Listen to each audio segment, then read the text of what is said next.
Eitt mesta björgunarafrek sem unnið hefur verið við Íslandsstrendur var þann 5. júlí árið 1942 þegar skipalest sigldi á tundurduflabelti við Hornbjarg á Vestfjörðum.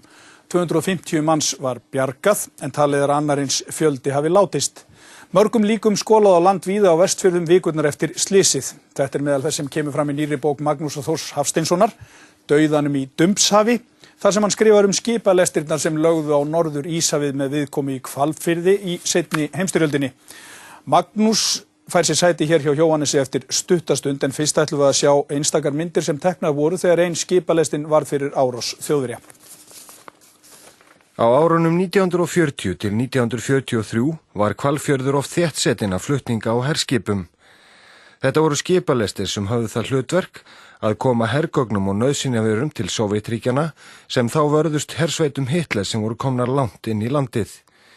Í þessum skipalestum voru þúsundir erlendra sjómanna og margir þeirra voru að leggja í sína hinstu för hafið í siglingum sem í dag eru taldar með hrikalegustu mannraunum sem sjómenn upplifðu á árum seinni heimsstyrjaldarinnar. Siglingar bandamanna Norður Íshafið hófust eftir innrás Þjóðverja í Sovétríkin sumarið 1941, þar sem þeir náðu fljótt á sitt vald auðugum iðnaðarhéruðum sem var til þess að hergagnaframleiðsla Sovétríkjanna dróst hratt saman. Skipalestirnar komu allar í Hvalfjörðinn og höfðust þar við í nokkra daga og á þessari löngu siglingaleið var aðstæðan í Hvalfirði forsenda þess að þessir flutningar væru gerlegir. Það er talið að sigling skipalestana hafi haft mikil áhrif á þróun seinni heimsstyrjaldarinnar því Þjóðverjar sendu nær öll herskip sín til Noregs og stóðu í mannskæðum og mjög erfiðum hernaði í norðvesturhluta Rússlands. Kafbátar Þjóðverja voru sendi norður í Íshaf til að stöðva skipalestarnar og þannig teknir frá fjölförnum siglingaleiðum sunnar í Atlantshafinu. Skipalestirnar urðu ítrekkað fyrir árásum kafbáta og orrustuflugvéla Þjóðverja og urðu miklir bardagar á hafi úti eins og sést á þessum myndum. Mannfalli var mikið og þeir sem björguðust voru teknir höndum og fluttir í skip óvinanna. Það voru ekki bara árásið Þjóðverja sem höfðu áhrif á skipalestirnar. Sjólægið á þessum slóðum getur verið ofboðslegt og ölduhæðin mikil. Það var því mikill sigur fyrir Bandaríkin, Bretland og Sovétríkin þegar skipalestirnar náðu landi í norðvestur Rússlandi og komu með hergögn, sjúkragögn og aðrar nauðsynjavörur fyrir hermenn sem börðust við hersveitir Þjóðverja. Vertu velkomin, Magnús. Takk fyrir. Þetta er heilmikil bók. Var Hvalfjörður mikilvægur í þessum siglingum? Já, hann var það. Hvalfjörður, Seyðisfjörður og raun og veru allt Ísland. En Hvalfjörður var mjög snemma, mjög mikilvæg flotastöð fyrir bandamenn. Bæði fyrir skipalestina sem fóru til Rússlands og komuð hann aftur enda líka. En líka náttúrulega mikilvæg flotastöð fyrir vernd skipalesta sem voru að fara milli Norður-Ameríku og Bretlandseyja. Hvert var svona helsti tilgangur? Hver var helsti tilgangur þessari lesta? Stoppuðu hermenn eitthvað í landi í Hvalfirðinum? Fóru þeir í land? Menn fengu lítið að fara í land. Það hvíldi mikið leynd yfir þessum skipalestum. En skipin lágu oft lengi á meðan það var verið að safna þeim saman og menn voru að skipalegja þessar aðgerðir. Þetta voru geysilega miklar aðgerðir, mjög flóknar aðgerðir sem kröfðust mikils mannafla. Menn óttuðust að sjálfsögðu Þjóðverja sem höfðu Noreg á valdi sínu og sátu í raun og veru fyrir þessum skipalestum. Þannig að hver skipalest sem fór varð í raun og veru mjög stór og mjög flókin hernaðaraðgerð. Og á einum og sama tíma þegar skipalestir voru í hafi þá voru þetta kannski tugir skipa sem voru á ferðinni, fleiri þúsund manns, flugvélar, kafbátar, herskip, kaupskip. Mjög flóknar aðgerðir. Fólk hefur virkilega tekið eftir þessu í Hvalfirði? Já, ég hygg að þetta hefur alls ekkert farið fram hjá Íslendingum það sem var að gerast og ég ólst nú sjálfur upp við Hvalfjörðinn og man bara eftir því sem lítill drengur þegar manni voru sagðar sögurnar af því þegar skipin voru að koma og fara úr firðinum. Ég held að það hafi verið alveg stórkostleg sjón og önnur eins sjón hefur kannski aldrei sést hér við Ísland.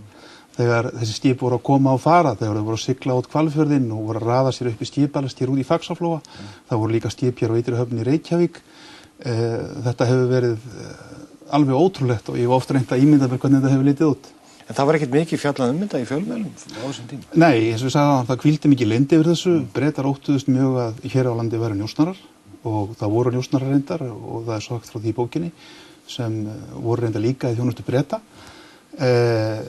Þjóðverjar höfðu að sjálfsögðu mjög mikinn áhuga á því sem var að gerast. Þeir sendu njósnaflugvélar hér yfir landið og reyndu hvað þeir gátu að fylgjast með því þannig að þeir getu undirbúið sig og setið fyrir skipalestunum þegar þeir komu austur í hafið, komu austur í Barentshaf og fóru fram hjá Noregi.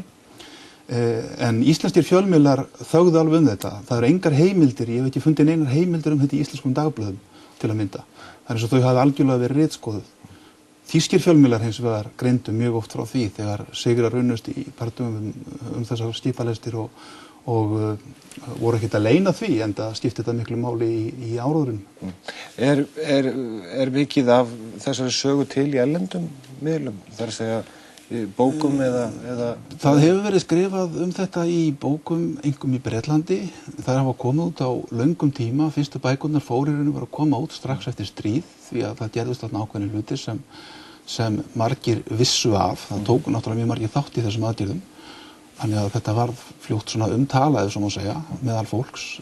En það hefur lítið komið út hér á Íslandi og ég hygg að þetta sé fyrsta bókin hér á Íslandi sem segir raun og veru frá því sem gerðist í hafi. Það er að segja hver urðu örlög þessara skipalesta sem komu hérna og fóru. Hvað gerðist raun og veru á leiðinni milli norðvestur Rússlands og Íslands og síðan reyni ég náttúrulega að setja þetta í samhengi við aðra atburði í styrjöldinni. Ég reyni að setja þetta í samhengi við stjórnmálaástandið í þessum löndum og leyfi líka röddum, hvað ég má segja, venjulegs fólks að heyrast, það er að segja sjómanna, flugmanna, sjóliða, hermanna og að sjálfsögðu þeirra sem voru borð í skipum. Þetta er mikilvæg saga, er það ekki? Hún skiptir mjög miklu máli og mér finnst þetta oft á tíðum og hefur verið að hugleiða þegar ég verið að rannsaka þessa sögu að hér sé svona kannski komið týnda púslið í hernámssögu Íslands á þessu leyti. Mér finnst þessi saga setja hlutverk Íslands í styrjöldinni í allt annað og nýtt ljós og sýnir fram á að Ísland var í raun og veru miklu mikilvægar allavega heldur en ég hafði gert mér grein fyrir því að þessar aðgerðir höfðu mikil áhrif á stríðsreksturinn eins og þú sagðir í inngangi. Þjóðverjar senda öll sín stærstu herskip til Noregs. Það eru mjög verðmætir kafbátar teknir og umferðssunnar í Atlantshafi og sendir norður í Íshaf. Verðmætar sveitir sprengjuflugvéla sem voru sérþjálfaðar í árásum og skipaumferð og senda til Norður-Noregs 1942. Bretar sömuleiðis og Bandaríkjamenn líka þurfa að binda hér mjög mikilvæg og verðmæt herskip við að sinna þessum skipalestum sem hefðu gagnast betur annar staðar. Og stjórnmálalega séð þá skipti þetta mjög miklu máli. Það var náttúrulega gríðarlega mikilvægt að sýna umheiminum fram á það að Sovétmönnum hefði hjálpað gegn Þjóðverjum. Það var mikið mannfall í þessum flutningum og við erum nú, þú ert með hérna kafla mesta sjóslyss Íslandssögunum, við erum með kort hérna af þessu svæði þar sem þetta gerðist. Segðu mér hans frá þessu. Þetta er eitthvað sem er óþekkt í sögun einhvern veginn. Það hefur lítið verið greint frá þessu hér á Íslandi. Það finnast ekki margar heimildir þetta. Freyþór Eydal skrifaði þetta í bóksinni Yggdragar og vopnagrín sem kom út fyrir nokkrum árum. En þar fyrir utan mjög lítið. En þarna farast á einu kvöldi 250 manns. Mörg skip sökkva, bæði herskip og kaupskip. Og þetta er mesta sjóslys sem orðið hefur hér við land. En þetta var raun og veru þagað í hel á sínum tíma.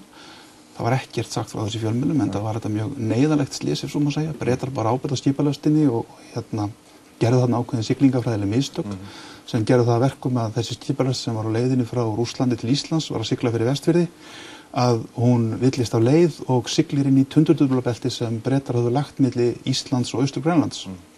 Og skipin sigla þarna inn í tundurdublin og springa eitt af öðru og sökkva. Þetta er sorgarsaga. Hræðileg saga. Þetta er eitt af mörgum dæmum með marga harmleiki sem voru í tengslum með þessar siglingar. Tíminn er búinn hjá okkur. Þakka þér kærlega fyrir komuna. Takk kærlega.